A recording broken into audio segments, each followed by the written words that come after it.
And welcome to super धमाका serial. गुम है किसी के प्यार में अस्मिता फोड़ने वाली है यशवंत और निशिकांत का भांडा। जी हाँ, जहाँ यशवंत बेफिक्र होकर निशिकांत से बात कर रहा होता है कि सभी को हमने उसकी असली जगह दिखा दी है, अभी हमारे घर में कभी भी वापस नहीं आएगी और उसको 5 साल के लिए बैन भी कर दिया गया है। जहाँ ये लोग अपनी जीत की खुशियां मना रहे थे, लेकिन ये लोग ये नहीं जानते थे कि इनका काल इनके सर पे मंडरा रहा है। जी हाँ, यहाँ पर अस्मिता पीछे खड़े होकर सारी बातें सुन लेगी और उसके सुनते ही पैरों तले ज़मीन खिसक जाएगी, क्योंकि यहाँ पर उनकी खुशियों में अब आग लगाने के लिए अस्मिता मैदान में आ चुकी है। अब अस्मिता अपने भोले चेहरे से एक अलग ही नकाब निकाल के दिखाने वाली है सबको।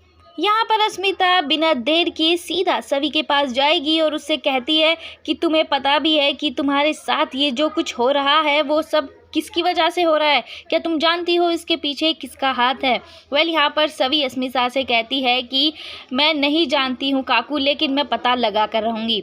लेकिन दोस्तों, यहाँ पर अस्मिता कहती है कि अगर मैं तुम्हें बता दूँ, अगर वो हमारे घर का ही है तो तुम क्या करोगी? पहले तो सभी शौक हो जाती है, लेकिन फिर वो जानने के लिए बेचैन हो जाती है और उसका कहती है नाम बताओ, मैं उसे जान से मार दूंगी।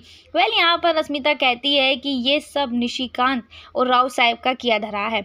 तुम्हें इस शहर से बाहर निकालने के लिए, तुम्हारी ज़िंदगी, तुम्हारे सपनों को आग लगाने के लिए उन्होंने ये घिनौनी चाल चली है। उन्हें पता तक नहीं था, उनके पीछे खड़ी होकर मैं उनकी सारी काली करतूतें सुन रही हूँ। लेकिन सभी, अब तुम्हें इन दोनों को मज़ा चखाना ही होगा, इनको इनके किए की सज़ा देनी ही होगी। अगर तुम आज यहाँ शांत रह गई तो तुम्हारे साथ नाइंसाफ़ी होगी, तुम्हारे आई बाबा के सपने के साथ नाइंसाफ़ी होगी और तुम्हें ऐसा नहीं करना चाहिए। यहाँ पर अब सभी बिना देर किए ईशान को भी बता देगी कि किस तरह से यशवंत ने उसके सपनों के पंखों को काट दिया है। ये जानते ही ईशान के होश उड़ जाएंगे और उसे पहले तो यशवंत पर काफ़ी गुस्सा आने वाला है।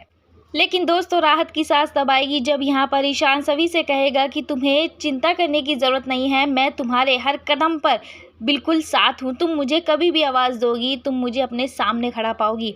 और बात रही निशिकाका और राव साहब की, उन्हें उनके कर्मों की सज़ा तो अब मैं दूंगा।